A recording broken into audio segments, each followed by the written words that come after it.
ఈ యొక్క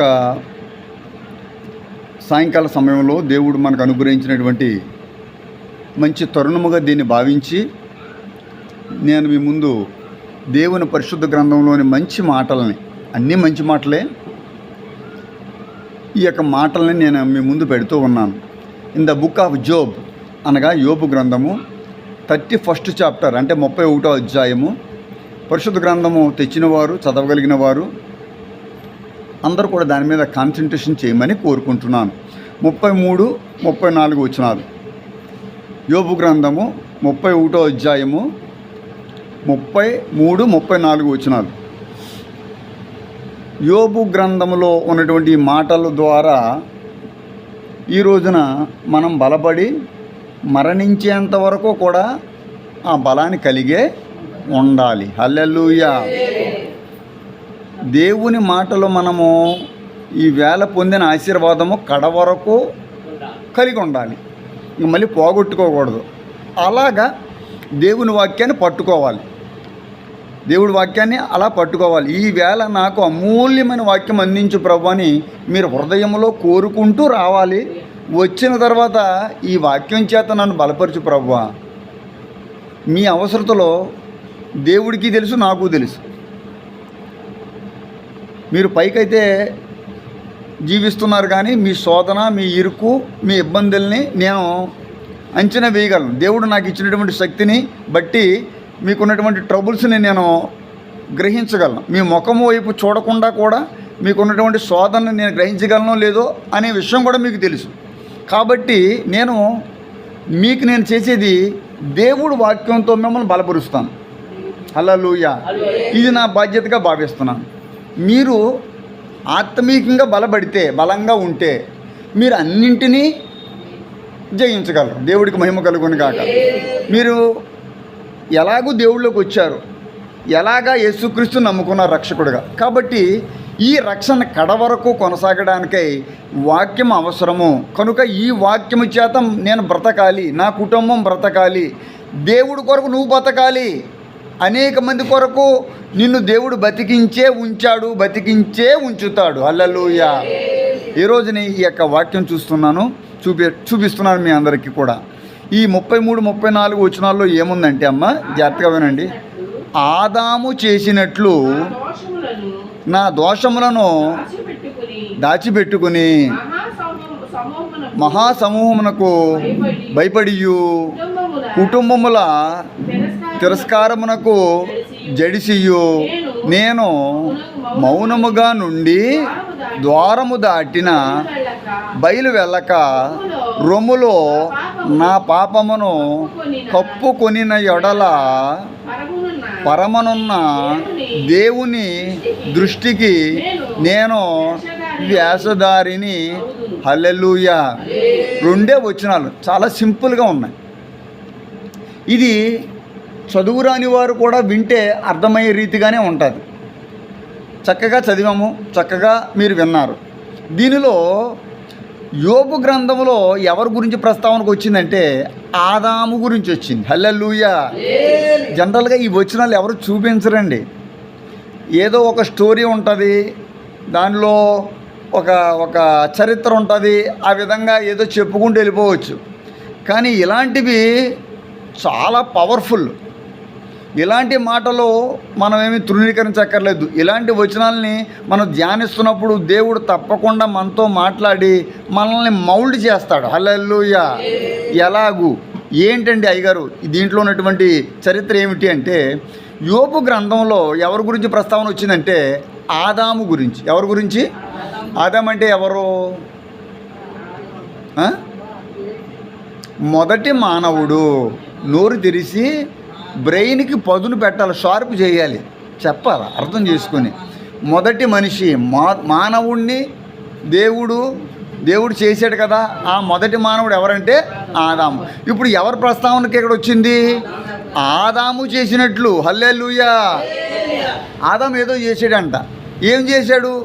నా దోషమును దాచిపెట్టుకుని. అంటే ఆదాము దోషం చేశాడు, దోషాన్ని ఏం చేసుకున్నాడంటే దాచిపెట్టుకున్నాడు. దేవుడికి స్తోత్రం. నేనైతే మహాసమూహకు భయపడియు రెండవదిగా కుటుంబానికి తిరస్కారానికి నేను జడిసిపోయి నేను మౌనంగా నుండి ద్వారము దాటి బయలు వెళ్ళక రొమ్ములో నా పాపమును కప్పుకుంటే పరమనున్న నా దేవుడికి నేను వేషధారిని అవుతాను. ఇంగ్లీష్లో ఎలా ఉందంటే, if I covered my transgressions as Adam by hiding mine iniquity in my bosom అంటాడా ఇంగ్లీష్లో.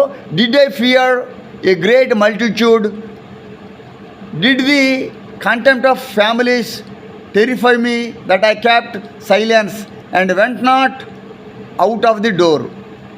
అంటే ఆదాము చేసింది ప్రస్తావనలోకి వచ్చింది. ఆదాము ఏం చేశాడు? దోషం చేశాడు. దోషం అంటే పాపం. పాపం అంటే ఏమిటి? దేవుడు చెప్పిన మాట ఆజ్ఞను అతిక్రమించడం. దోషం చేశాడు. దోషాన్ని ఏం చేస్తున్నారంటే ఒకరి మీద ఒకరు కప్పుకుంటున్నారు. ఎందుకు తిన్నావంటే మా ఆవిడిచ్చింది అంటున్నాడు. ఇది దోషాన్ని పాపాన్ని ఏం చేస్తున్నాడు? కప్పుకుంటున్నాడు. ఏం చేయాలి? ఒప్పుకోవాలా. దేవుడికి స్తోత్రం. దేవుడి దగ్గర మన పాపాలన్నింటినీ మనం ఒప్పుకునే స్థితిలోకి మనం రావాలి. రాకపోతే మనము దేవుడి దృష్టిలో వేషధారులుగా ఉంటాము. దేవుడు మనల్ని వేషధారిగా మనల్ని ప్రింట్ చేస్తారు. అయ్యో వేషధారులైన శాస్త్రులారా, పరిసయ్యులారా అని దేవుడు పదే పదే ఈ పరిశీలిని శాస్త్రుల్ని పిలవడం మీకు అందరికీ తెలుసు.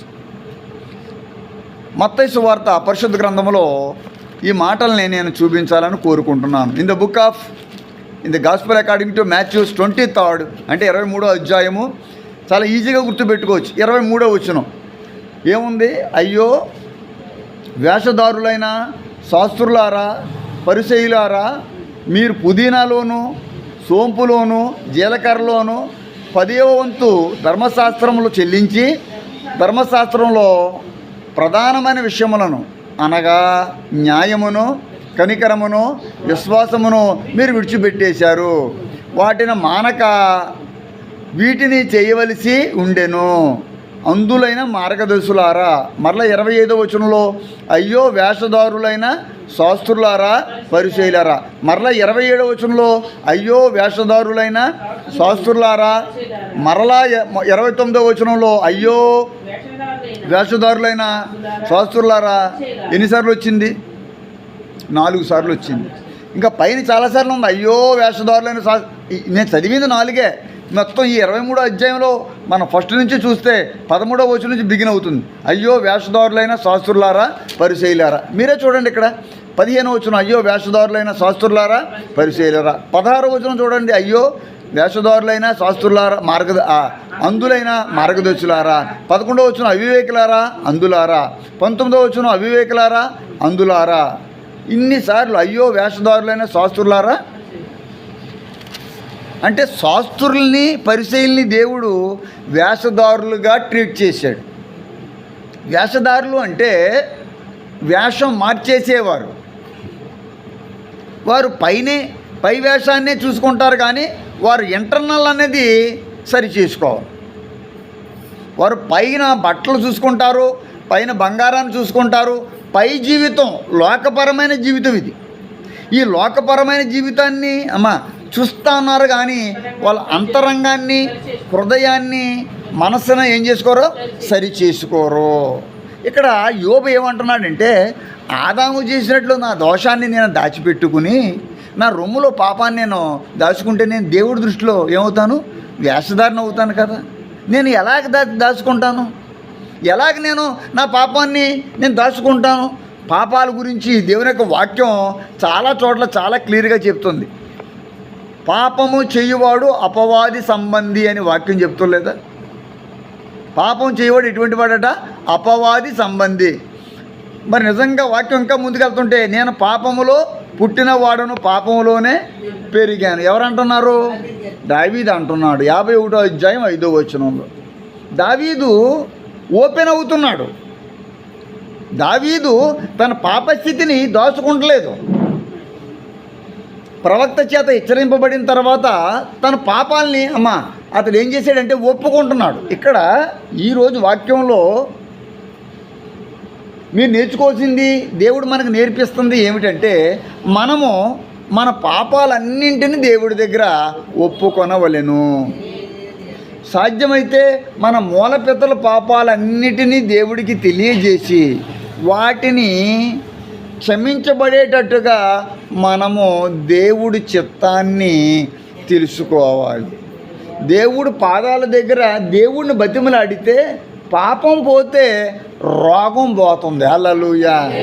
పాపం పోతే అండి శాపాలు పోతాయి. మీకు బాగా బేసిక్ చెప్తున్నాను. బేసిక్, దేవుడికి మనకి మధ్యలో వచ్చిన గోడ పేరే పాపపు గోడ. ఈ పాపపు గోడ ఏమైపోవాలంటే పగిలిపోవాలి, అది బ్రేక్ అవ్వాలి. మనం దేవుడికి మనకి మధ్యలో గోడ కట్టుకున్నాం. ఈ లోకపరమైన గోడ, సాంప్రదాయాలనే గోడ దేవుని యొక్క వాక్యం చెప్తుంది, చాలా చోట్ల చెప్తుంది. పిలాతు అంటాడు 15వ అధ్యాయము 5వ వచనంలో, 15వ అధ్యాయం మార్కు సువార్తలో పిలాతు అంటాడు, జనసమూహమును సంతోషపెట్టుటకు మాట మనకు కనబడుతుంది. అంటే జనసమూహాన్ని సంతోషపరచడానికి యేసు ప్రభువుని ఎక్కడికి అప్పచెప్పాడు? శిలువకు అప్పచెప్పేశాడు. చాలామంది పిలాతు చాలా మంచివాడు అండి, పిలాతు తన చేతులు కడిగేసుకున్నాడు, బాగానే ఉంది, చేతులు కడిగేసుకున్నాడు, బాగానే ఉంది, నేను కడిగేసుకుంటాను, నేను పాపం చేసి నేను కడిగేసుకుంటాం. కడిగేసుకుంటే పోయేది కాదు కదా పాపం అంటే. ఇప్పుడు బురద కడిగేసుకుంటే పోతుంది, పాపం ఎలా పోతుంది? పాపం దేవుడి రక్తం చేత మాత్రమే కడగబడుతుంది. దేవుడికి స్తోత్రం.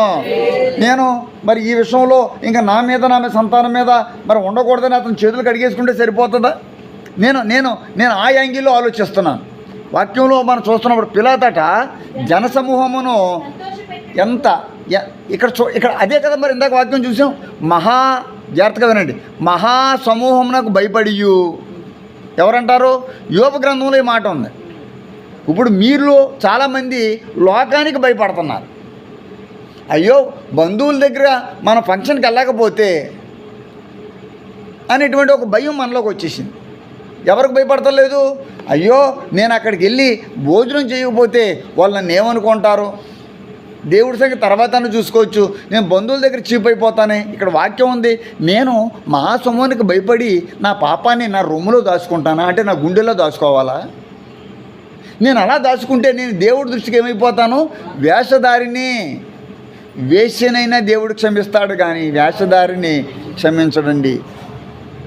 పాపాలు ఒప్పుకుంటున్నటువంటి పాపప స్త్రీని ఒక్కసారి మన దృష్టిలో ఒక్కసారి ముందు పెట్టుకుందాం. పాపపు స్త్రీ తన పాపాలను దేవుడి పాదాల దగ్గర ఒప్పుకుంటుంది. దేవుడు అడిగాడా నీ పాపాలు ఒప్పుకోమని? దేవుడి మనసును ఆవిడ తెలుసుకుంది. దేవుడి దగ్గరకు వచ్చిన తర్వాత ప్రతి మానవుడు, దేవుడికి స్తోత్రాలు, మీరు నేను కూడా దేవుడి దగ్గర మనం వచ్చాము. అయ్యగారు నాకు బాప్తీసం ఇవ్వమంటే బాప్తీసం ఇచ్చాము, రక్షణ ఇవ్వండి అంటే రక్షణ ఇచ్చాము, మీరు ఒప్పుకున్నారు కాబట్టి మేము ఇచ్చాము, ఓకే బాగానే ఉంది, అంతవరకు బాగానే ఉంది. ఇక్కడికి వచ్చిన తర్వాత అంటే రక్షింపబడిన తర్వాత ఆ రక్షణ పొందిన విధానంతో సరిపెట్టుకోవడం కాదు, ఆ శరీరపర ఆ నీళ్ళతో కూడినటువంటి ఒక బాప్తీసం తీసుకుంటే ఒకటే సరిపోదు, అగ్ని బాప్తీసం తీసుకోవాలి, పరిశుద్ధాత్మ బాప్తీసం మనం తీసుకోవాలి. వాక్యం చెబుతుంది పిలాతు జనసమూహములను సాటిస్ఫై అంటే సంతోషపెట్టడానికి యేసుక్రీస్తుని సిలువకు అప్పచెప్పేశాడు. ఎవరికి భయపడ్డాడు? ఇక్కడ జనసమూహానికి భయపడ్డాడు. ఎందుకంటే వాళ్ళందరూ అరుస్తున్నారు, అతన్ని సిలువెయ్యండి, అతన్ని సిలువెయ్యండి. ఎవరిని సంతోషపెట్టడానికి ఎవరిని అమ్మేశాడు? ఎవరిని సంతోషపెట్టడానికి ఎవరిని సిలువకు అప్పచెప్పేశాడు? జనసమూహము. ఇక్కడ వాక్యం చెప్పింది ఇందాక, మహాసమూహమునకు నేను భయపడతానా? అంతేకాదు కుటుంబము తిరస్కారానికి నేను జడిచిపోతానా? భక్త సింగ్ గారు కానీ, అట్లాగే మరి సుందర్ సింగ్ గారు కానీ, ఇలాంటి గొప్ప భక్తులు అందరూ కూడా కుటుంబం చేత తిరస్కరించబడ్డారు. సుందర్ సింగ్ గారికి విషాన్ని పెట్టేశారు ఆహారంలో. నువ్వు దేవుడిగా నమ్ముకుంటే నిన్ను పాయిజనస్ ఇతను చంపేవలసిందని పెట్టేశారు, కానీ పాయిజనస్ అతని మీద పని చేయలేదు. విషం అతని మీద పని చేయలేదు. పని చేయకుండా దేవుడు కాపుదల అతనికి ఉంది. భక్త సింగ్ గారి విషయంలో కూడా చాలా శోధన గురి చేసేసారు. భక్త సింగ్ గారు అంటే నిజమైనటువంటి సింగులు వాళ్ళు. పంజాబ్ దేశంలో అప్పటికే వాళ్ళకు కోట్ల విలువ చేసే ఫ్యాక్టరీలు ఉన్నాయట. ఒకే ఒక్కొక్క కొడుకట ఆయన చదువుకుంటూ మీలాంటి వాళ్ళు ఎవరో చెప్పినటువంటి బైబిల్ తీసుకుని చదివారు. అంతవరకు ఆయనకి యేసుక్రీస్తు అంటే అసలు ఇష్టం లేదు. వాళ్ళు సింగ్ ఫ్యామిలీస్, అసలు ఆ పేరు చెప్తేనే వాళ్ళు అసహించుకుంటారు. అలాంటి భక్త సింగ్ గారిని దేవుడు పట్టుకున్నాడు. పట్టుకున్న తర్వాత నేను క్రైస్తవంలోకి వెళ్తామంటే వాళ్ళు ఎవరు ఒప్పుకోలేదు, తిరస్కరించబడ్డాడు. ఇక్కడ అంటాడు భక్తుడు అంటాడు, కుటుంబము తిరస్కారానికి నేను జడిసిపోయి నేను మౌనంగా నుండి ద్వారం దగ్గరికి బయటికి వెళ్ళిపోయి రొమ్ములో నా పాపాన్ని ఉంచుకుంటానా? ఒకవేళ నేను రొమ్ములో అలాగే నా పాపాన్ని అంటే నా గుండెల్లో ఆ పాపాన్ని దాచుకుంటే నేను దేవుడి దృష్టిలో వేషధారిని అవుతాను.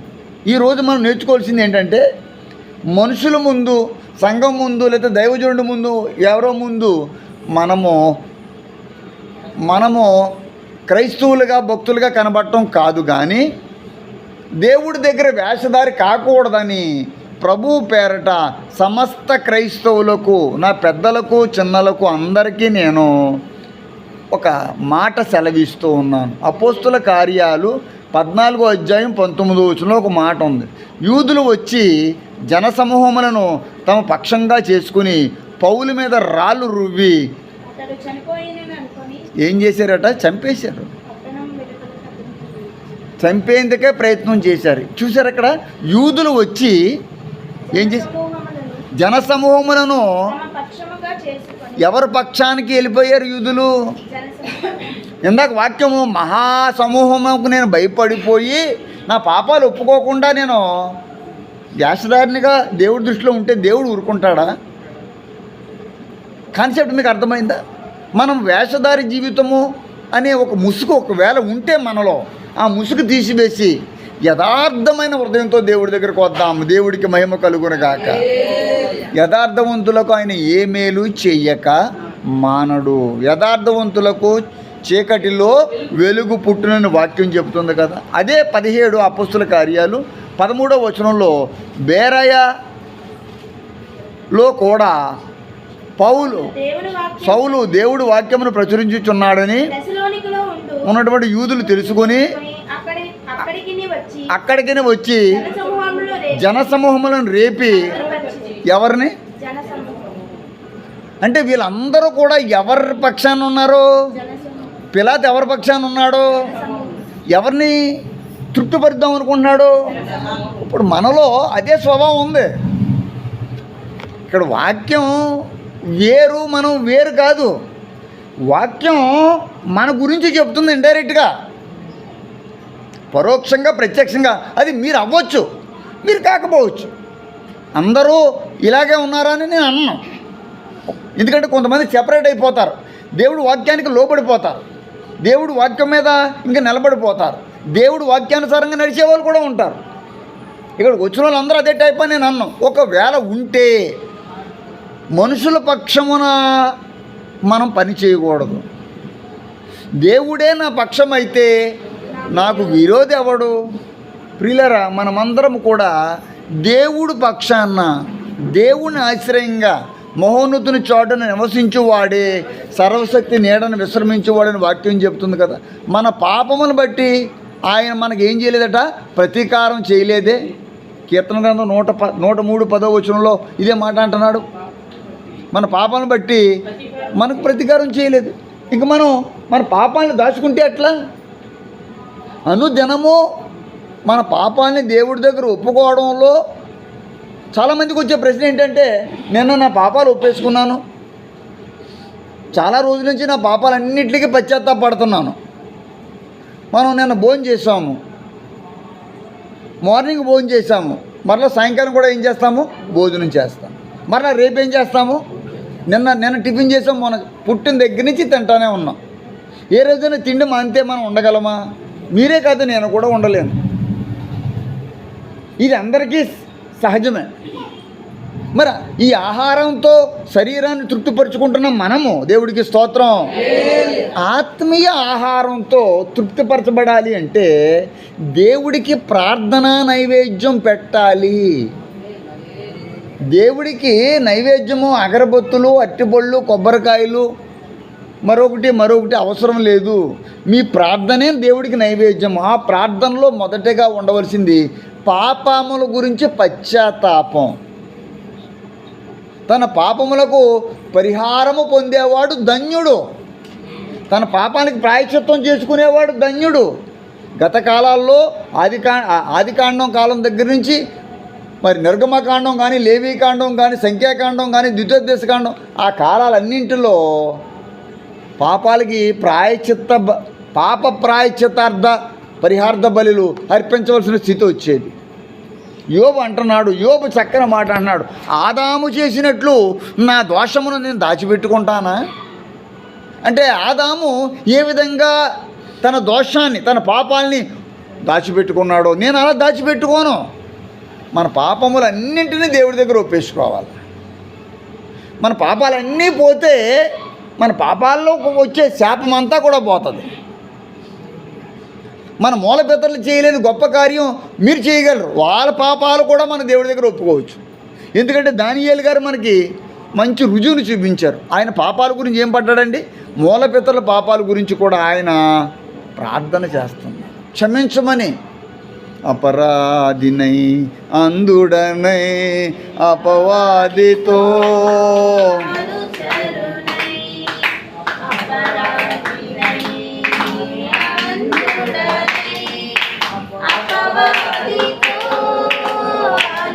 యెషయా గ్రంథం, ఇన్ ద బుక్ ఆఫ్ యెషయా 59th చాప్టర్ 59వ అధ్యాయం 12వ వచనంలో ఈ మాట మీరు చూడొచ్చు.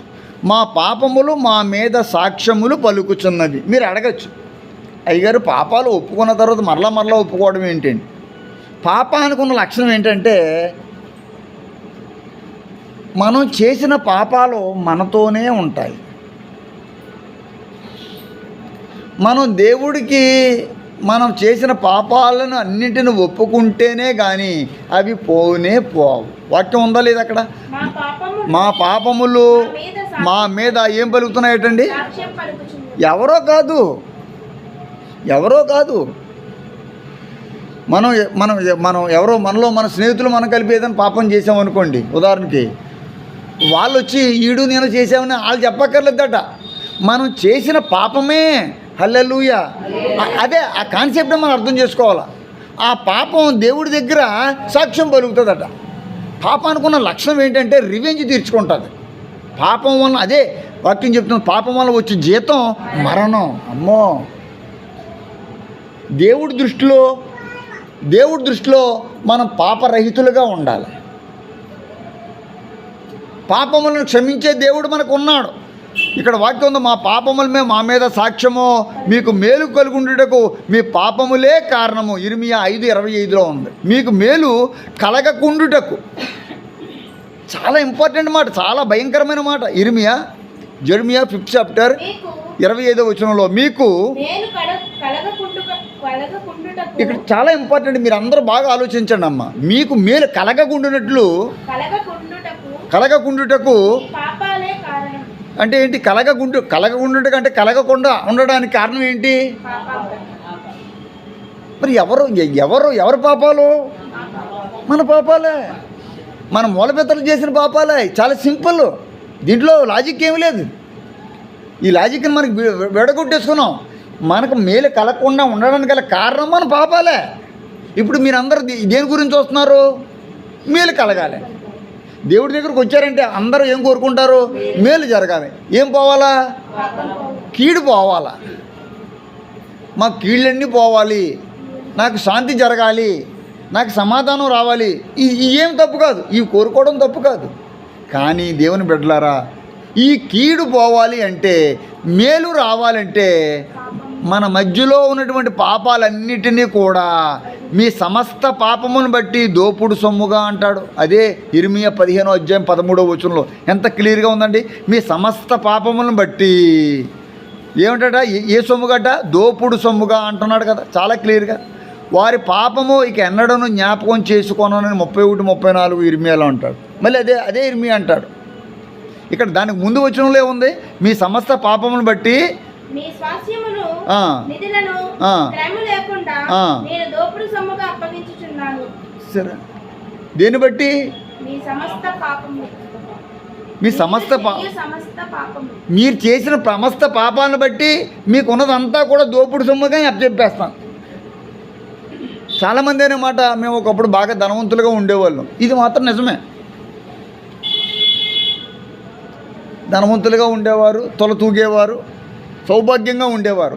కానీ ఇప్పుడు అంతా ఏమైపోయింది? దోపుడు సొమ్ముకి వెళ్ళిపోయింది. మీరు బాగా గమనించాలన్నమాట. ఈ రోజున బస్తా బియ్యం లేని కుటుంబాలు కోట్ల మంది ఉన్నారు. బస్తా బియ్యం లేవు. పొలం నుంచి ధాన్యం వస్తే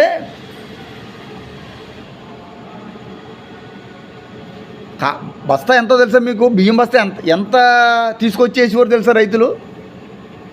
మాకు స్టోర్ గది అని ఒకటి, స్టోర్ రూమ్ అని ఒకటి ఉండేది ఇక్కడ. దాంట్లో బియ్యం బస్తా ఎంతో తెలుసా అంటే 100 కేజీలు. మాదని కాదా, ఎవరికైనా సరే కొన్ని సంవత్సరాలు బ్యాక్ వెళ్తే బియ్యం బస్తా ఎంత ఉండేది తెలుసా? ఇప్పుడు 5 కేజీల బస్తాలు వచ్చాయి చిన్న. అది చూసి నేను నవ్వుకునేవాడు మొన్నటి వరకు. ఏంటంటే, ఎందుకంటే అది మొయ్యే పరిస్థితి ఎవరికి లేదు. 25 కేజీల బస్తా కూడా ఎవడో మొయ్యలేకపోతున్నాడు. ఎందుకు? నాన్నగారు సూర్యరావు గారు ఉండేవారు, బస్తా తీసి అలా పాడేసివాడు ఆయన టక్కమని. అసలు ఎలాంటి బస్తా అయినా సరే అంత బరువుని అలా. ఇప్పుడు 5 కేజీలకి ప్రతి ఒక్కడు ఇలా మొయ్యలేకపోతున్నారు ఎవరు కూడా. ఏమైపోయింది? శక్తి దోషించుకుంది సైతాన్. మన ఇంట్లో సొమ్ములు దోసిపోసింది. మన దగ్గర మన ఇంట్లో బలం లేదు, మన ఇంట్లో బలం లేదు. ఇది మీరు బాగా ఆలోచించాలి. దీనికి రీజన్ ఏమిటంటే ఒకటి, మన పాపములను బట్టి దోపుడు సొమ్ముకి నేను అప్పచెప్పేస్తున్నాను. ఇది క్లియర్గా లేదు ఇక్కడ వాక్యం. మరి అదే కిందకు వచ్చేటప్పటికి 31-34 ఇర్మియా గారు ఏమన్నారు? వారి పాపాన్ని నేను ఇంకెప్పుడు కూడా జ్ఞాపకము చేసుకొనను గనుక అలుపులేమి గనులేమి అందరూ హల్లెలూయా. అందరికీ తెలుసు నేను నిజమైన దేవుడిని, అందరికీ తెలుసు. వారు లోపడతలేదు, నన్ను దేవుడిగా వాళ్ళు ఒప్పుకోవట్లేదు. యోబు అంటున్నాడు, యోబు గ్రంథంలో ఉంటుంది ఈ మాట, ఆదాము చేసినట్లు దోషాలు చేసి నేను కప్పుకోను, నేను ఒప్పుకుంటాను. నేను జనసమూహానికి నేను భయపడను, నా బంధువులకు భయపడను, మా ఇంటి పేరు గల వాళ్ళకి నేనేం భయపడను. నా కుటుంబాల తిరస్కారానికి నేను గురైపోయినా కూడా నేను గుమ్మందు దాటి నేను బయటికి వెళ్తాను. నేను లోపల దాచుకోను. ఎవరికో భయపడిపోయి నేను మందిరానికి వెళ్లకుండా ఇంట్లో ఉండిపోను. నా బంధువులు వచ్చారని, మా ఇంట్లో చుట్టాలు వచ్చారని నేను ఇంట్లో వాళ్ళకందరికీ వండి పెట్టి నేను వాళ్ళతో పాటు కూర్చుని కూడు కుమ్ము తింటా ఉన్నాను. నేను క్లియర్గా మాట ఉంది ఇక్కడ. నేను ఏముంది అక్కడ? ఏముంది? కుటుంబ తిరస్కారానికి జడిసియు నేను మౌనంగా నుండి ఎక్కడ ద్వారం దాటి బయలు వెళ్లకుండా రొమ్ములో నా పాపాన్ని దాచుకుంటానా? ఇది నేను కల్పించిన మాట, లేదా యోబు గ్రంథంలో ఉన్నటువంటి మాట? మీరు ఆలోచించండి. యోబు ఏమని దేవుడి దగ్గరకు వస్తున్నాడు? నేను నీ పాపం బట్టి నేను పాడు చేసి మొత్తుదును. మేకా గ్రంథం 6:13 ఉంటుంది. In the book of Meka 6th chapter and 13th verse. ఇది చాలా భయంకరమైన మాట. నీ పాపాలను ఎప్పుడు జ్ఞాపకం చేసుకోను అన్నవాడు ఆయనే. ఒకవేళ పాపాలని మాత్రం ఒప్పుకోపోతే నేను నీ పాపమును బట్టి నిన్ను పాడు చేసి మీకు తెలివి ఉంటే, మనందరికి మీలో ఎవరైనా కూడా తెలివిగా ఆలోచించే వాళ్ళు ఉంటే ఈ ఒక్క మాట చేత మీరు టచ్ అవ్వాలి. ఇది మీ మనసులో ముద్రిపోవాలి. అమ్మ బాబో ఎంత నేను నీ పాపమును బట్టి నిన్ను పాడు చేసి మొత్తేస్తాను. నీ పాపములను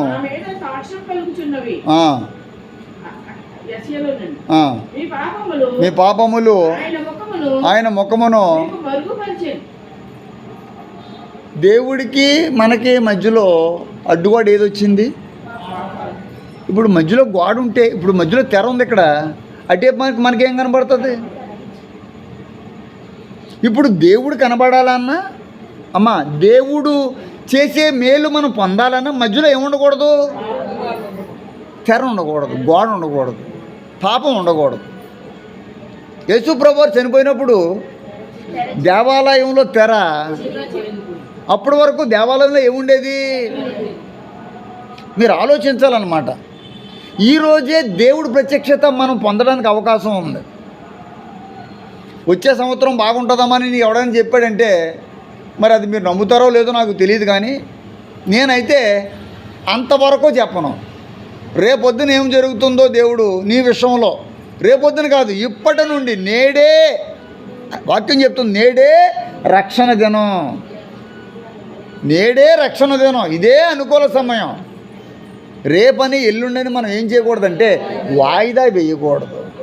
నేడే, టుడే, ఈ క్షణమే రక్షణ పొందడానికి అనుకూలం అని దేవుడు చెప్తున్న దేవుడు ఈ రోజునే నువ్వు దీవించబడడానికి దేవుడు అనుకూల సమయంగా మార్చలేడంటారా? ఇప్పుడు అది చేసినోడు ఇది చేయడా?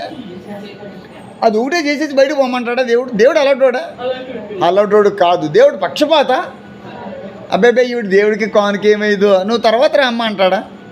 ఎవరైనా దైవజుండి ఎవరైనా అనొచ్చాము, కానీ ఆయన అంటాడు అలాగే? అబ్బాయి ఈవిడ ₹30 వేస్తుంది, ఈవిడికి ₹30 వచ్చిన ఇక్కడ కాదు. కానీ దేవుని బిడ్డలారా, దేవుడు హృదయాన్ని పరిశీలిస్తున్నాడు. నీ హృదయం దేవుడి కొరకు నిలబడితే నువ్వు దీవించబడినట్టే లెక్క. దేవుడికి స్తోత్రం. ఇక మళ్ళీ నువ్వు నేను దీవించబడ్డానా లేదా అని నువ్వేం ఆలోచించక్కర్లేదు. నీ హృదయం నువ్వు దేవుడికి ఇచ్చావంటే నువ్వు దీవించబడినట్టే లెక్క. అంటే మట్లో మొక్క వేసి నీళ్ళు వేసి దాన్ని పెంచుకుంటుందని లెక్క. తప్పకుండా మొక్క బతుకుతుంది, తప్పకుండా ఫలిస్తుంది. నీ పాపములు క్షమింపబడి ఉన్నావని పక్షగల వాయువుతో దేవుడి చెప్పలేదా? మత్తయి సువార్త 9:2 పక్షవాతి రోగి దేవుడి దగ్గర తన పాపాలు ఒప్పుకున్నాడా? జాగ్రత్తగా వినండి. పక్షవాతంతో బాధపడుతున్న వాడు దేవుడి దగ్గర దేవా నా పాపాలు క్షమించు బాబు అన్నాడా? అమ్మా, పక్షవాత రోగిని ఎలా తీసుకొచ్చారు? ఇదిగో జనులు ఏం పట్టాడు? పట్టాడు ఒకరిని ఆయన యొద్దకు తీసుకొని. దేవుడికి స్తోత్రం కలుగును కాదు. మనం ఎవరిని తీసుకురాం. ఇప్పుడు పక్షపాతంతో వచ్చిన వ్యక్తి అతను మంచోడా చెడ్డోడా, అతను డబ్బున్నవాడా లేనోడా అని దేవుడు ఏమైనా పరిశీలన చేశాడా? వాళ్ళు అమ్మా హల్లెలూయా, దేవుడికి స్తోత్రం. దేవుడు చూస్తుంది ఏమిటంటే ఈ దేవుడి మీద మీకు ఒక ఐడియా ఉండాలి. దేవుడు ఎలాంటి వాడో, దేవుడి దగ్గర మనం ఎలా నడవాలో, అమ్మా దేవుడి దగ్గర మనం ఎలా బిహేవ్ చేయాలో అనే ఒక ఐడియా మన దగ్గర మనకు ఉండాలి. చూడండి, భార్య భర్తలకు ఎప్పుడు గొడవలు వస్తాయి చెప్పనా? భార్య మంచిదే, భర్త మంచోడే, కానీ ఎప్పుడూ వాళ్ళకి పడదు. కొన్ని కుటుంబాల్లో మనం చూసినప్పుడు కారణం ఏంటో చెప్పనా? భార్య యొక్క మనస్తత్వం భర్త గ్రహించుకోలేకపోయాడు, భర్త యొక్క మనస్తత్వం భార్య అర్థం చేసుకోలేకపోయింది. భార్య మంచిదని భర్తకు తెలుసు, భర్త మంచోడని భార్యకి తెలుసు, కానీ ఎప్పుడు ఎడమొహం పెడమొహం. పొద్దున్నే కాఫీ తాగేటప్పుడు మాట్లాడుకుంటారు, కాఫీ తాగంటుంది, దానికి రాత్రి అంతా ఏదో అయ్యో అనుకుంటుంది. పొద్దున్నే మళ్ళీ కాఫీ వస్తుంది, కాఫీ తాగుతాడు, వెళ్తున్నానే అంటాడు, ఓకే అంటుంది మామూలుగా. సరే మధ్యాహ్నం వస్తారా అంటే మధ్యాహ్నం చెప్పలేను, ఆడు కొంచెం ఎక్స్ట్రా చేస్తాడు అనమాట. కుదిరితే వస్తాను లేకపోతే మానేస్తాను చెప్పలేను అంటాడు. సర్లే మరి అన్నం వండేసి పెడతానంటాడు అంటుంది. అని పెట్టేటప్పటికి సరే మరలా సాయంకాలం వచ్చేటప్పటికి ఆడు అలసిపోయి వస్తాడు. వీడు కనీసం ఫోన్ చేయలేదని ఈవిడ కోపంతో ఉంటుంది. అతను మాట్లాడతాడని ఈవిడ చూస్తుంది, ఇదే ప్రేమగా మాట్లాడుతుందేమో అని ఆడు చూస్తాడు. ఈడు మంచోడే, అది మంచిదే. ఆడు రోజంతా పని చేసుకుని ఆడు కష్టపడి వచ్చాడు. ఈవిడ ఎవరు లేకపోయినా ఉన్న దాంట్లో అన్నీ చక్కబెట్టుకుని ఈవిడ చేసింది. ఇక్కడ డిఫరెన్స్ ఎక్కడ వచ్చిందంటే, నేను ప్రేమగా అతనితో మాట్లాడాలి అని ఒక చిన్న కాన్సెప్ట్ ఆవిడకి అర్థం కాలేదు. చాలా గొడవలకి, భార్య భర్తలు విడిపోవడానికి, దూరం అయిపోవడానికి, ఎడమొహం పెడమొహం ఎప్పుడు కూడా ఎడుతూ ఉండడానికి గల కారణం ఏంటో తెలుసా? ప్రేమగా మాట్లాడకపోవడమే. కనీసం ప్రేమ హృదయంలో లేకపోయినా ఏంటి అలసిపోయారా, వెండిలు ఎట్టమంటారా అని కూడా అడగదు. దాంతో ఆడికి ఈ అమ్మాయి దీన్ని ఎందుకు చేసుకున్నాను రా బాబు అనుకుంటాడు. అంటే భర్త యొక్క పాలసీ కూడా మీరు అర్థం చేసుకోవాలి. అంటే మీకు అలాక ఆలోచన ఎలా ఉంటుంది అనేది మీకు ఒక ఒక ఒక ఒక విధానంలోకి మనం రావాలన్నమాట. ప్రతి భార్య భర్త గురించి ఆ మనసును అర్థం చేసుకోవాలి. నేను ఇన్ని ఎందుకు చెప్తున్నానంటే అమ్మ, దేవుడికి కూడా మనసు ఉంది. దేవుడికి స్తోత్రం. ఇదేంటి భార్య భర్తల గురించి చెప్తున్నారు అయ్య గారు, సినిమాలు ఏం చెప్తున్నారు ఏంటండి? కాదు కాదు కాదు దేవుడికి ఒక మనసు ఉంది. క్రిస్తేసుకు కలిగిన మరి అంటే ఆయనకి ఏముంది ఇప్పుడు? అంటే ఒక మనిషిలాగా మనసును కలిగి ఉన్నాడు ఆయన.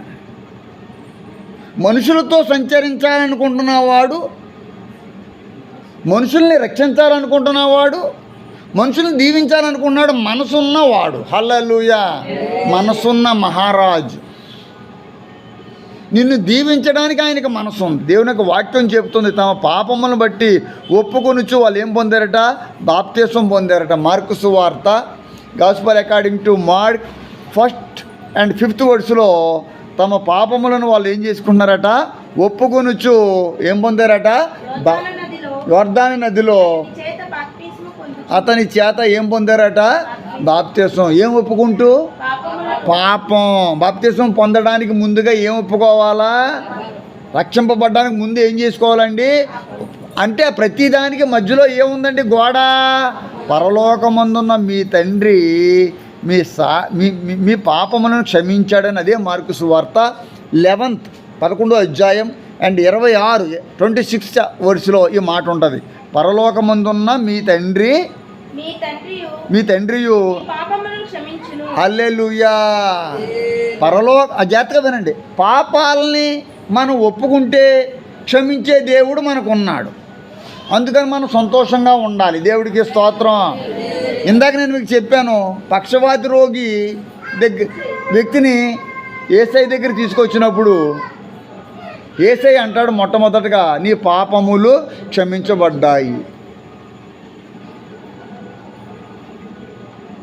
దేవుడికి మనకి మధ్యలో ఉండకూడనిది ఏమిటి అంటే పాపము.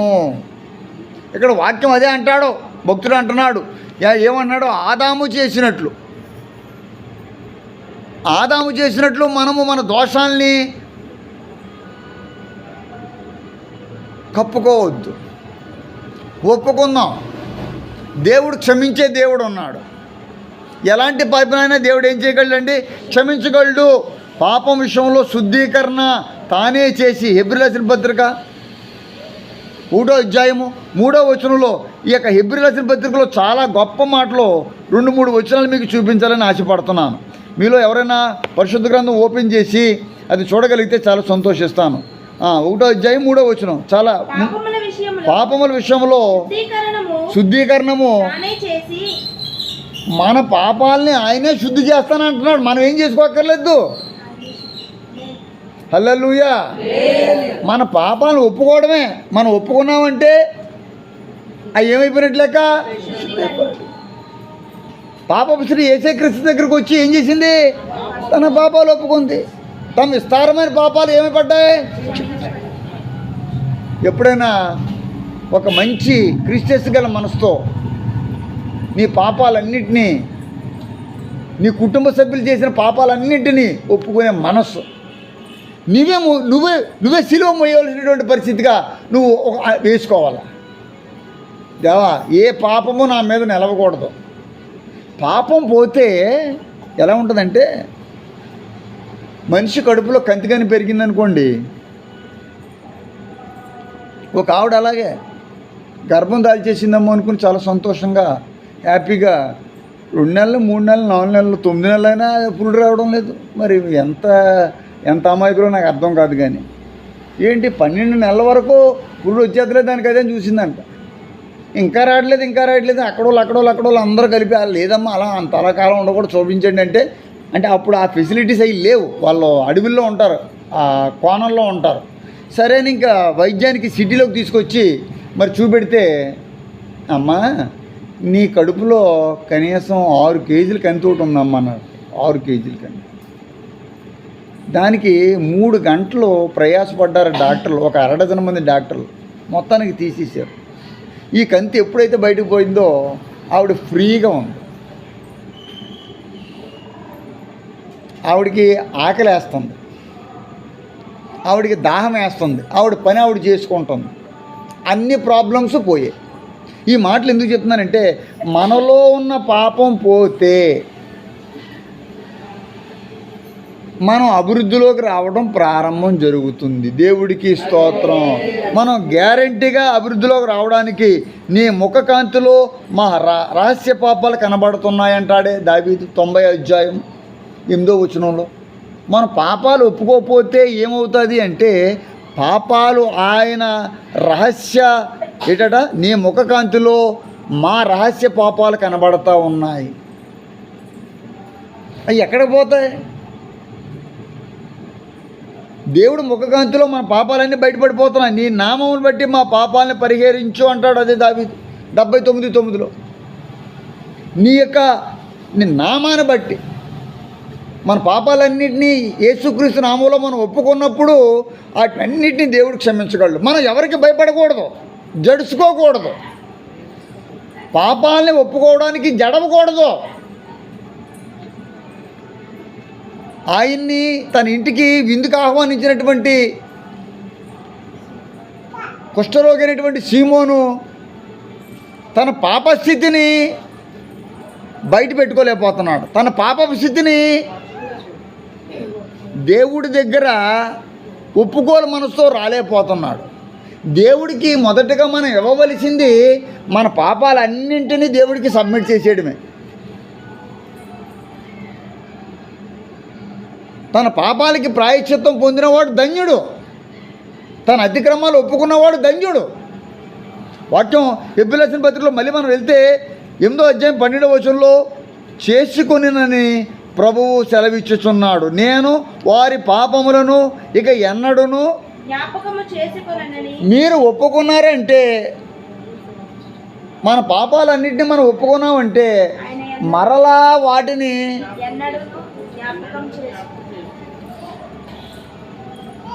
మనం చేసిన పాపాలు ఎవరితో చెప్పండి. ఒకవేళ పశ్చాత్తాపడితే వాళ్ళకి చెప్పండి. వాళ్ళు ఎప్పుడైనా అవసరం వచ్చినప్పుడు నీ సంగతి నాకు తెలిసిలేమ్మా అంట.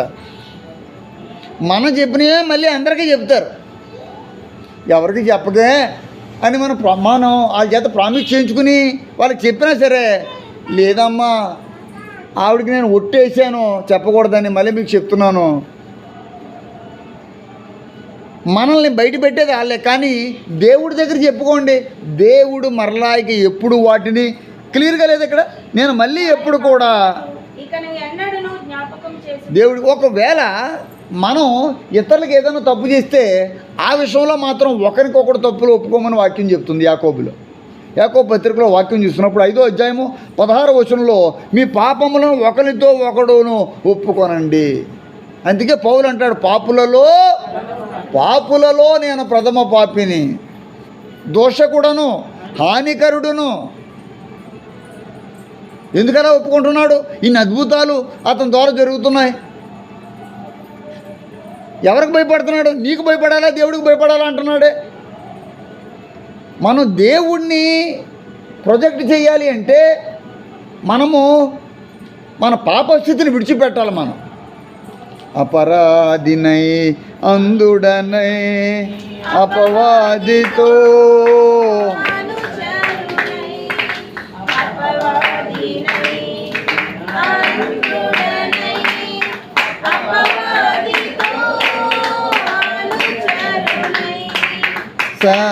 సంచరించి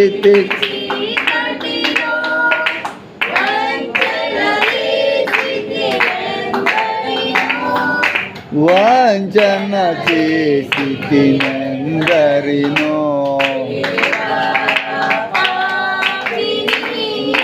రోమిలు రాసిన పత్రిక 6వ అధ్యాయం 18వ వచనం. ఈవేళ వాక్యాల్లో వచనాలు ఎక్కువ చూపిస్తున్నాను. 6వ అధ్యాయం 18వ వచనంలో ఏ మాట ఉందంటే, తల్లి అపోస్తుల కార్యాల తర్వాత రోమిలు రాసిన పత్రిక ఉంటుంది. పాపముల నుండి విమోచింపబడి నీతికి దాసులైతిరి. దేవుడి దగ్గరికి మనం వచ్చాం కదా, దేవుడి దగ్గర మన పాపాలు ఒప్పుకుంటున్నాం కదా, అందుకని దేవుడు మనల్ని పాపం నుంచి విడిపించి నీతికి దాసులు. ఇప్పుడు మనం ఎవరికి దోషులం? పాపానికి దోషులం కాదు. హల్లెలూయా. అంటే పాపం మన మీద యజమాయి చేయడానికి అవకాశం లేదు. నేను దేవుడు లేనాడు అనుకోండి, నేను దేవుడు లేడు, దేవుడు నమ్ముకోలేదు, నేను గత కాలంలో దేవుడు లేనివాడుగా జీవించి ఇప్పుడు కూడా అలాగ ఉండుంటే నేను పాపానికి దోషుణ్ణి. పాపం ఏది చెప్తుందో అది నేను చేయాల్సిందే. ఇప్పుడు తాగుబోతులు ఉన్నారండి, వాళ్ళు దేవుడు నమ్ముకోలేదు, వాళ్ళు దేనికి దాసులు? మందుకు దాసులు. వాళ్ళు ఎవరి మాట అంటారు? మందు మాట అంటారు. మందు లేకపోతే వాళ్ళు జీవించలేరు. కానీ మనం ఎవరికి దోషులు? ఇప్పుడు నీతికి దోషులు. ఎందుకంటే మనం ఎవరి దగ్గరికి వచ్చాం? నీతిమంతుడి దగ్గరికి వచ్చాం. దేవుడికి స్తోత్రం. ఇప్పుడు పాపము నుండి మీరు విమోచింపబడి మీరు దేవుడికి అయ్యారు. దేనికి దాసులు అయ్యారండి? హల్లెలూయా. చాలా క్లియర్ అనమాట.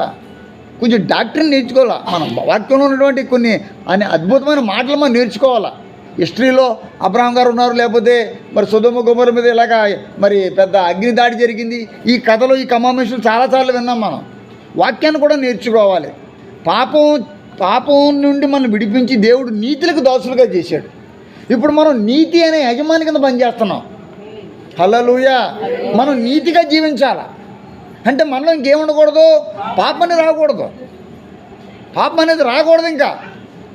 ఇంకా అపవిత్రతలోకి మనం వెళ్ళకూడదు. మన ఆలోచనలో కానీ అనగా పాపం వల్ల వచ్చే జీతం ఎటువంటిదటండి? లేదా అక్కడ ప్రపంచంలో వాక్యంలోనూ ఒక అద్భుతమైన మాటల్లో అద్భుతమైన మాట అనగా ఇదే మీరు గ్రహించుకోవాలి. పాపం వల్ల వచ్చే జీతం మరణం.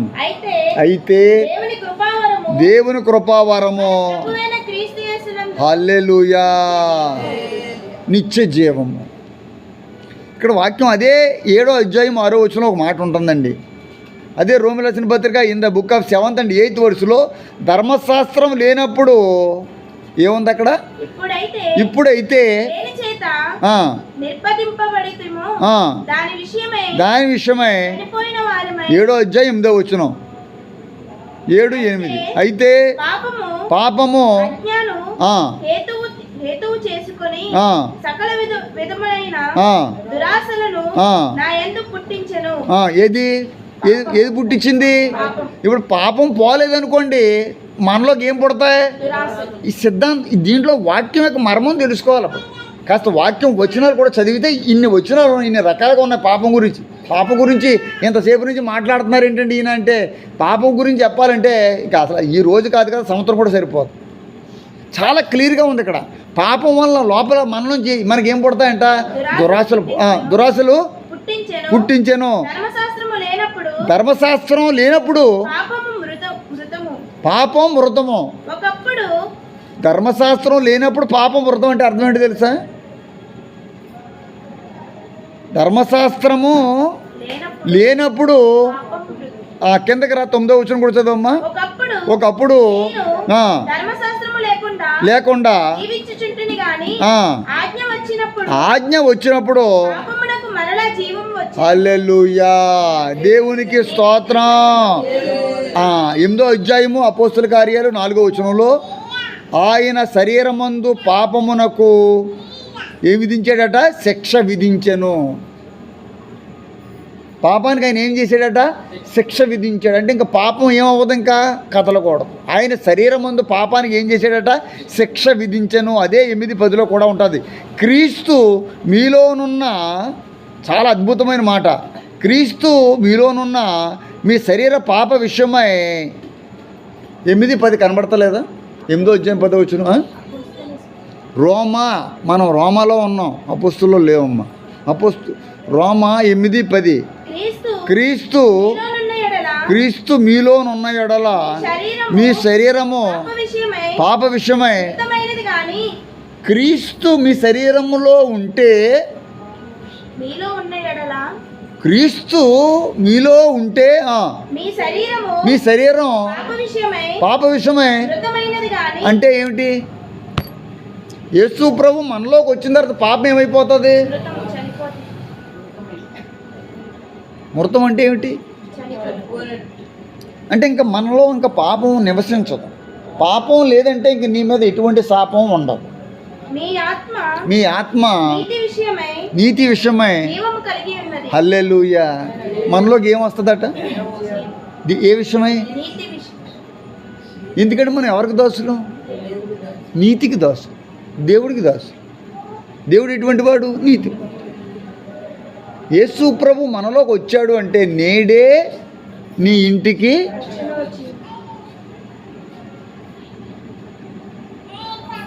ఇక అతను పాపాలన్నింటినీ క్షమించేశాడు దేవుడు. మిగతా వాళ్ళందరూ గొలుక్కుంటున్నారు, పాపులతో తిరుగుతున్నాడు ఈయన పాపులకు బాగా స్నేహితుడిలా ఉన్నాడు, సమరులతో మాట్లాడుతున్నాడు, దొంగలతో తిరుగుతున్నాడు ఈయన శిష్యులు చూసి ఇలా చేస్తున్నారు. నేను రోగుల కోసమే వచ్చాను, నేను పాపుల గురించే వచ్చాను, ఆయన మన గురించే వచ్చాడు. ఆదాము దోషం చేసి కప్పుకున్నట్లుగా మనం కప్పుకోవద్దు. నేను పాపములో పుట్టినవాడను, పాపములో నా తల్లి నన్ను పాపంలో కన్నది అంటున్నాడు దావీదు. మనం హైడ్ చేసుకోకూడదు. కప్పుకోవడం వల్ల చాలా నష్టాలు ఉన్నాయి. ఒక తలాంతు తీసుకున్నవాడు తన తలాంతుని ఏం చేశాడు? దాచిపెట్టాడు. దేవుడికి స్తోత్రం. నిజమా కాదా? తలాంతులు ఇచ్చాడు దేవుడు. ఒకరికి 5 తలాంతులు ఇచ్చాడు, మరొకరికి 3 తలాంతులు ఇచ్చాడు. ఆ 1 తలాంతు తీసుకున్నవాడు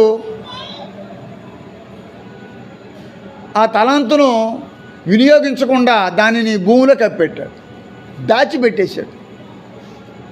ఈరోజు దేవుడిచ్చినటువంటి తలాంతులను దేవుడి కొరకు వాడకుండా, దేవుడు శక్తి ఇచ్చాడు, దేవుడు శక్తి వనరులు ఇచ్చాడు, దేవుడు ధనం ఇచ్చాడు, దేవుడు ఆరోగ్యం ఇచ్చాడు, దేవుడు బలం ఇచ్చాడు, దేవుడి సన్నిధికి రాలేరు, దేవుడి సన్నిధిలో పాటలు పాడలేరు.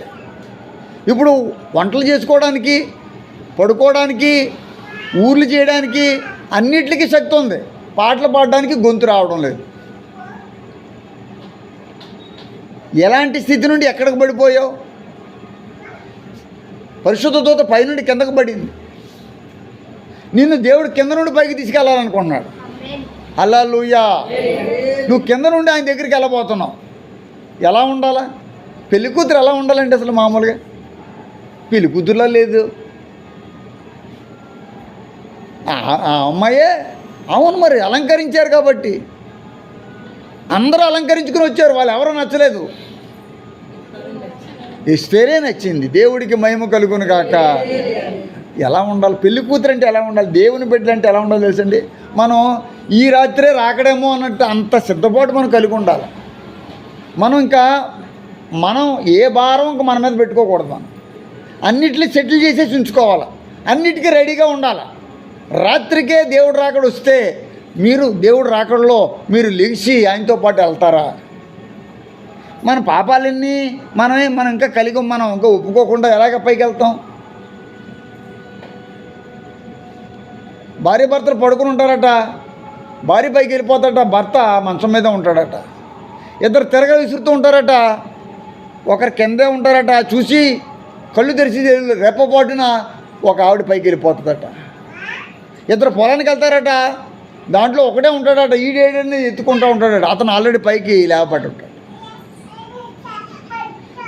దేవుడు రాకడా అనేది మన ముందు ఉండాలి. మన లాస్ట్ వర్క్ ఏంటంటే దేవుడు రాకడకు సిద్ధపాటు. మన లాస్ట్ వర్క్ ఏంటంటే మనము ఆయనతో పాటు లేపబడాలి.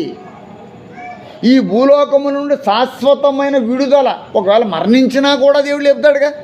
మృతులే కదా మొదట లేచేది. బతుకున్నవాడి కంటే ముందు చచ్చిపోయిన క్రీస్తునందు మృతులైన వారు ధన్యులు, వారు మొదట లేతురని వాక్యం ఉందిగా. ఆయన దృష్టిలో విలువైనటువంటి వారు ఎవరున్నారో వాళ్ళందరినీ దేవుడు మొదట లేపుతాడట. మనం లేపబడవలసిన వాళ్ళు, మనం పడిపోయే వాళ్ళం కాదు. మనం పడకూడదు, పాపంలో పడకూడదు. పాపం ఆకర్షిస్తుంది. పాపానికి ఉన్న లక్షణం ఏంటో తెలుసండి? అది జాగ్రత్తగా ఆకర్షిస్తుంది. మనకి ఏది కావాలో అదే చూపిస్తుంది మనకి. కొంతమందికి బంగారం ఇష్టం అనుకోండి, బంగారమే చూపిస్తుంది. కొంతమందికి తిండి ఇష్టం అనుకోండి, తిండే చూపిస్తుంది. కొంతమందికి బట్టలు ఇష్టం అనుకోండి, బట్టలే చూపిస్తుంది. అది చూపించి అది ఆకర్షించుకుంటుంది. ఇటువంటి ఆకర్షణ నుండి మనము విడుదల పొందిన వాళ్ళు. మనం ఈ లోకానికి దాసులం కాదు, మనం దేవుడికి దాసులం, నీతికి దాసులం, పాపానికి దాసులం కాదు. పాపమా ఓ మరణమా నీ ముళ్ళు ఎక్కడా, ఓ మరణమా నీ విజయం ఎక్కడ. మనకు ఎంత శక్తి రావాలి అంటే మరణాన్ని కూడా మనము ఆపేయగలగాలి. యేసు ప్రభువారు భూమి మీదకి శరీరరీతిగా వచ్చాడు. ఆయన దేవుడు కుమారుడు అయినప్పటికీ కూడా మనిషి కుమారుడుగా వచ్చాడు. ఒక పేద విధవరాలు కుమారుడు చనిపోతే పాడి మీద చేసి లేకన్నాడంట. అంత పవర్ మనకు అవసరమండి. మీరు ఏమడుగుతున్నారంటే నడుము నొప్పి పోతే చాలండి, గుండెలో అప్పుడప్పుడు కొంచెం సురుకొని పోటు వస్తుందండి బాబు, కడుపులో కొద్దిగా మంట ఉందండి. ఈ మంట ఆ నొప్పులు పోవడం కాదు. మనం ఎలా ఉండాలంటే పాడి మీద చేయతాడు లేకాల. ఇలాగ ఎవరు చెప్పరు మీకు. మీరు ఏ స్థితికి వెళ్ళగాలంటే మీరు పడిపోయిన వాళ్ళని లేపాల. మీకు దేవుడితో కనెక్షన్ ఉందనుకోండి, దేవుడితో కాంటాక్ట్లోకి వెళ్ళిపోతారనమాట. పలానా ఆవిడ ఇలాగ చెప్పింది, పలానా ఆయన ఇలాగ చెప్పాడు, ప్రభావం ఆయన లేపండి అని ఇలాగా మనం అలా అనేటప్పటికీ ఆ మనిషి అక్కడ లేచిపోవాలి. అలాంటి ఎన్ని సంఘటనలు నాకు జరిగాయి తెలుసండి. ఎంతమందికి ఇలాగే చేస్తాను తెలుసా. ఇప్పుడు కూడా ఆ మనిషి ఎవరో కూడా చూడను. నిన్న కాక మొన్న రోజు ఫోన్ వచ్చింది. ఒక తండ్రికి చాలా కష్టమైన పరిస్థితి వచ్చేసింది అనమాట. ముసలి వయసు 75 సంవత్సరాలు. బెడ్ రిడన్, బెడ్ మీద పడిపోయాడు. ఆయన బెడ్ మీదే ఉన్నాడు. యూరిన్ అది వేయడానికి ఆయనకి సంచి పెట్టారు. మీకు తెలుసు కదా, సంచి పెడతారు, యూరిన్ బ్యాగ్ పెట్టారు. యూరిన్ బ్యాగ్ పెడితే బ్లడ్ వచ్చేస్తుందంట. అన్యతగా భావించకండి. వాళ్ళ కూతురు ఫోన్లో ఏడుస్తుంది నా దగ్గర. అలా బ్లడ్ అలా వచ్చేస్తుందంట. ఎవరో ఆర్ఎంపీ డాక్టర్ కనెక్ట్ చేసి వెళ్ళిపోయాడు. మన పవర్ ఎలా ఉండాలంటే ఇక్కడి నుంచి ఆ ఇంజక్షన్ అలా కదపాలి. పవర్ అంటే అది. ఇక్కడి నుంచి ఇంజక్షన్ అక్కడ కదపాలి మనం. అది సెటరైట్ పొజిషన్లోకి వెళ్ళిపోయి అతనికి బ్లడ్ ఆగిపోవాలని ప్రార్థన చేశాను. దేవుడికి స్తోత్రాలు. అది ఎంత నిజమో నేను పట్టుకున్న బైబిల్ మీద నేను చేసి చెప్తున్నమాట. దాన్ని అలా కదిపి దాన్ని సెట్ చేయ ప్రభు అని దేవదూతలను పంపించమని ఆ ఇంటి దగ్గరికి క్లియర్ చేయమని చెప్పేటప్పటికి పొద్దున్న చూసేటప్పటికి బ్లడ్ చీరలు ఎక్కడ కూడా లేవు. సంచిలో మామూలు యూరినే ఉంది తప్ప ఇంకా బ్లడ్ అనేది ఇంకెక్కడ కూడా కనబడలేదు. మన పవర్ ఎలా ఉండాలంటే అంతగా ఉండాలి. ఎక్కడ ఉందో నీకు ఆ పవర్.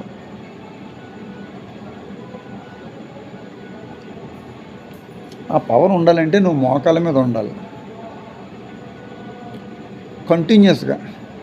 మంగళవారం 8 గంటల నుంచి 9 గంటల వరకు ప్రార్థన తప్పు. సోమవారం కూడా వచ్చి ప్రార్థన చేసుకో. ఎవరు వద్దన్నారు? తాళాలు ఇచ్చాను, లైట్లు పెట్టాం, ఫ్యాన్లు పెట్టాం. రా, నీకు ఏ సమయానికి రావాలనుకుంటే ఆ సమయానికి వచ్చి ప్రార్థన చేసుకో. సమయం అనక ఎక్కడ ఉందండి? సమయం అనక ఆ సమయానికి ఏం చేస్తున్నాం తెలుసా? టీవీ చూస్తున్నాం. మనకి ఇంక టీవీ చూడడానికి టైము అలా కూర్చున్నామంటే ఇంకొక ఆవిడ పొరపాటున వచ్చిందంటే ఇంక ఇలా మాటలో టీ అట్నా తాగాను కానీ ఈ పర్లేదులే ఇంకో చొక్క తాగుతాను.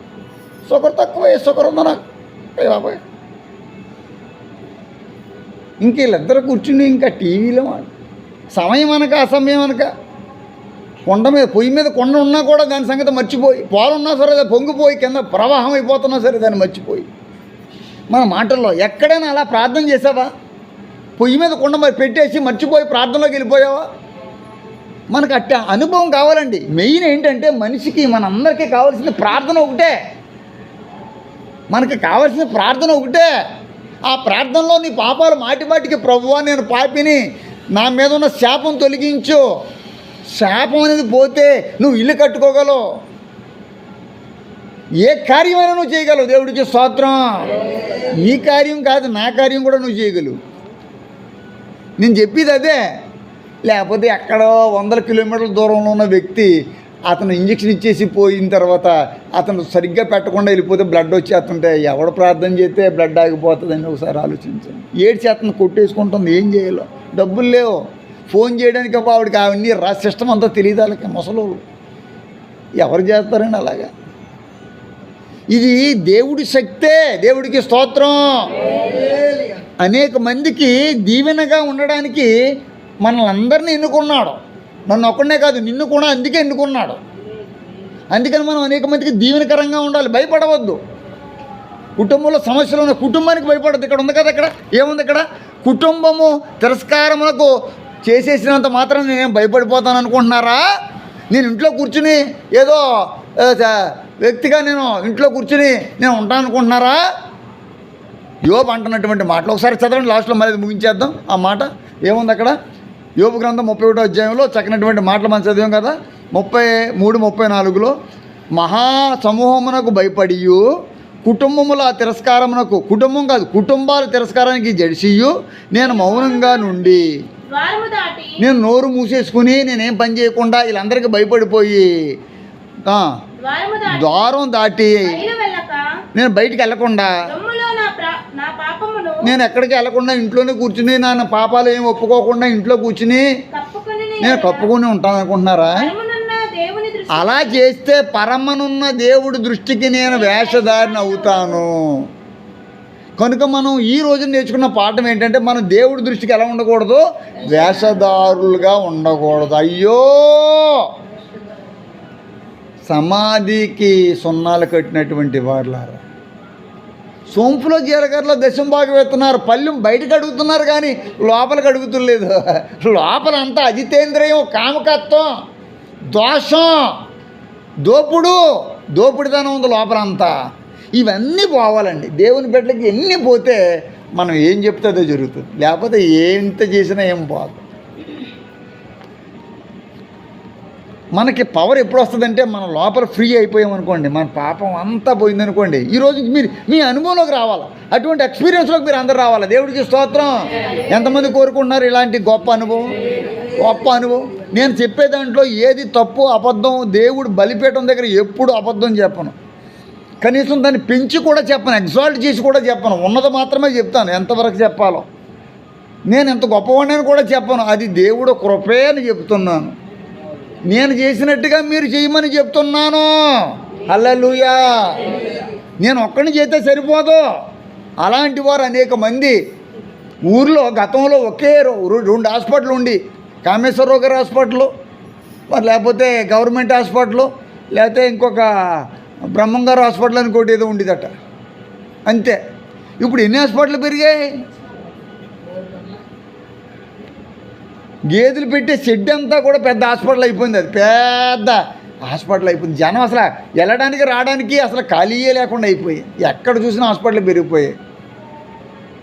మరి మనలాగా దేవుని ఆత్మ కలిగిన మనం, దేవుడి శక్తితో నింపబడి మరి ప్రార్థన చేయవలసిన మనం ఇంట్లో కూర్చుని టీవీ చూస్తుంటే దేవుడు ఎలా వాడుకుంటాడండి? నువ్వు వేషధారి బాబా. ఒకసారి అది కూడా మీరు పరీక్షించుకోండి. లేదు, కుదరదు నాకు, మా ఆయన వస్తాడు, మా నాన్న వస్తాను, మా ఆయనకి నేను ముద్దలెట్టాలా, పొరమను ఉండాలా, మేము చేయలేమేంటి, మాకు లేవేంటి, మాకేమి మా కొంప గోడు లేదా, మాకు ఎవరో లేరా, మేము చేయలేకనేంటి? ఒక్కసారి సేవలోకి దిగిన తర్వాత వెనక్కి తిరగకూడదు. ఒక్కసారి దేవుడి దాసత్వంలోకి వచ్చిన తర్వాత లోక దాసత్వంలోకి వెళ్ళకూడదు. వాళ్ళని తీసుకురావాలా. జైలు అధికారి కుటుంబాన్ని తీసుకొచ్చాడు, కుటుంబంలోకి వెళ్ళిపోయి కుమ్ము తింటూ నాకు రాత్రివేళ జరిగిందని చెప్పేసి పడుకోలేదు. వాళ్ళందరిని ఎవరి దగ్గర తీసుకొచ్చాడు? అపోస్తుల దగ్గర తీసుకెళ్ళి, అపోస్తులకి కొట్టినటువంటి గాయాలకి ఎవడ తడిగుడ్డెట్టాడట? ఆయనే తడిగుడ్డెట్టాడట. దేవుడికి స్తోత్రాలు. అది గొప్పతనం. ఎవడు కొట్టాడో అతనే. అలా దేవుడు చేయగలడు. నువ్వు పాటలతో పాడితే, నువ్వు ప్రార్థన చేస్తే, నువ్వు శ్రమల్లో శోధనలో కూడా, చెరసాల్లో ఇబ్బందుల్లో కూడా, నువ్వు ఇంట్లో కూర్చోకుండా నువ్వు గుడిలోకి వచ్చి ప్రార్థన చేస్తే దేవుడు తెలియదు అనుకుంటున్నారా? నిన్ను ఎప్పుడు హెచ్చించాలో హెచ్చించే సమయం వచ్చింది. అది ఈ సంవత్సరమే, ఈ నెలే అయి ఉండొచ్చు. ఈ రోజు నుంచి నువ్వు హెచ్చించబడతావు. ఎవరు చెప్పారు తగ్గించబడతావని? నువ్వు దేవుడి దగ్గరికి వచ్చావమ్మా, నువ్వు దేవుని బిడ్డవమ్మా. దేవుడు నిన్ను కన్నాడు, నేను నిన్ను కని ఉన్నాను. అబ్బా ఎంత మాట! నా తల్లి కాదు నన్ను కన్నది, నా దేవుడు నన్ను కన్నాడు. దేవుడికి అలా చెప్పుకోండి ఒకసారి, నా దేవుడు నన్ను కన్నాడు. మరలా నువ్వు కనబడ్డావు. నువ్వు పాపంలో నీ తల్లిదండ్రులు మనల్ని కన్నారు, కానీ దేవుడు మరలా తన స్వరక్తం ఇచ్చి కడిగి మరలా జన్మింపజేశాడు. హల్లెలూయా. ప్రార్థన. పరిశుద్ధుడా, వందనాలు, స్తోత్రం.